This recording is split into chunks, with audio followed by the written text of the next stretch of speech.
আসসালামু আলাইকুম রহমতুল্লাহ। নবম শ্রেণীর প্রিয় শিক্ষার্থীরা, তোমাদের ডিজিটাল প্রযুক্তি বই থেকে 149 এবং 150 নম্বর পৃষ্ঠায় যে ছক বা প্রসঙ্গগুলো দেওয়া আছে সেগুলো আমরা আজকে পূরণ করব। তো 149 নম্বর পৃষ্ঠায় দেখতে পাচ্ছ ছক নাম্বার 5.3, অর্থাৎ নেটওয়ার্কের মাধ্যমে তথ্য আদান প্রদানের পদ্ধতি, তাই না? অর্থাৎ নেটওয়ার্ক যে আমরা ব্যবহার করি এটার মাধ্যমে আমরা তথ্যটা কীভাবে আদান প্রদান করতে পারি, এটার পদ্ধতিটা যা হচ্ছে আমাদেরকে এই 149 নম্বর পৃষ্ঠায় এখানে লিখে দিতে হবে এই বক্সের ভিতরে, ঠিক আছে? তো যা হোক, তো চলো আমরা কথা না বলে সরাসরি উত্তরটি দেখি। তো তারপরে হচ্ছে আমরা 150 নম্বর পৃষ্ঠায় একটি ছক আছে সেটাও পূরণ করব। তো প্রথমে এই ছকটা আমরা পূরণ দেখে করি। তো নেটওয়ার্কের মাধ্যমে কতগুলো ডিভাইস পরস্পরের সাথে যুক্ত থাকে।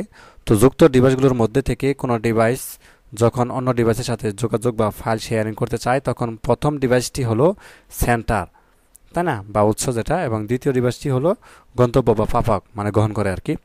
তো যে তথ্য বা ফাইল প্রেরণের জন্য নির্ধারণ করা হয় সেই তথ্যকে প্রথমে প্রসেস করে নেওয়া হয়। এরপর তথ্যের সাথে প্রেরক ডিভাইস এবং প্রাপক ডিভাইসের ঠিকানা সংযুক্ত করে দেওয়া হয়।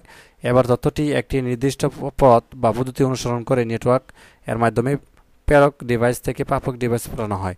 তো প্রাপক ডিভাইসটি তথ্য বা ফাইলটি গ্রহণ করার পর সেটিকে আবার প্রসেস করে এবং তথ্যটিকে মানুষের বোধগম্য করে উপস্থাপন করে। এভাবে নেটওয়ার্কের পদ্ধতি কাজ করে। তো এইটুকু তুমি যা সেখানে লিখে দিবা ছক নাম্বার 5.3, ঠিক আছে?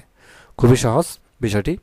তো 150 নম্বর পৃষ্ঠায় তো আমাদেরকে নিচে একটু এগুলো তোমরা একটু পড়ে নিবা, ঠিক আছে? আমাদের যে ডাক যোগাযোগের মাধ্যমে আমাদের কোনো বন্ধুর কাছে কোনো চিঠি পাঠাতে চাই তাহলে ধাপে ধাপে আমাদের কাজগুলো কীভাবে হবে এগুলো নিয়ম কারণ দেওয়া আছে, এগুলো ধাপ অনুসরণ করতে হবে। তো এখানে দেখো আমাদেরকে নেটওয়ার্কের কাজের ক্ষেত্রে, তাই না, এখানে ডাক বিভাগের কাজের ক্ষেত্রে 1 এবং 2 এই দুটো আমাদেরকে লিখতে হবে। আর এখানে তো দেওয়া আছে নেটওয়ার্কের কাজের ক্ষেত্রে যেমন লেয়ার এবং প্রোটোকল, তাই না? লেয়ারে যেটি দেওয়া আছে এবং প্রোটোকল যেটি দেওয়া আছে, তো এগুলো তোমরা একটু দেখে নিবা।